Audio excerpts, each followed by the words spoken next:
First thing that comes to my mind when I think of that is every one of us, I believe, if we're sincere in our ministry, every one of us thinks it's not going to be me. And we're convinced, and I feel convinced of that right now in one way, but it's a fleshly kind of confidence that that's not going to be me. I don't believe a year from now or 5 years. So what happens is we start to delude ourselves. We start to depend on the flesh more than the spirit. So I think the first thing in that is an honest look at yourself. We have blind spots. We have, my worst enemy is me and my flesh. Satan is certainly an enemy, and spiritual warfare is true.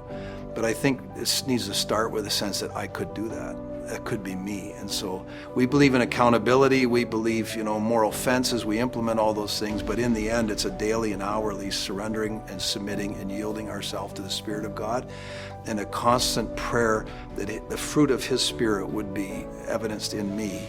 And not just trying to stay away from things, but trying to cultivate that abiding life, that fostering that life in Christ. And so I think that's a key thing for men. I think too often, and especially if God is gracious and grows your church and you have an increasing ministry and you have increasing responsibilities, it's so easy to get more confidence in yourself.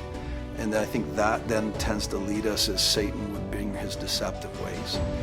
So I think for a lot of men, a lot put too much confidence in the accountability or moral fences, and those are important. But as we know, sin begins in the heart. And I believe the Christian life is kind of won and lost, if I could say it this way, in the little decisions of every day.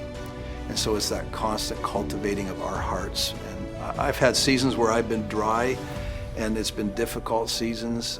I've had seasons where I've had way too much confidence in my ability and even my gifting that the Lord has given me, instead of having that humble dependence. This is one of the things I've learned from Robbie Simons, a pastor friend, is just that constant pursuit of dependence and humility before the Lord.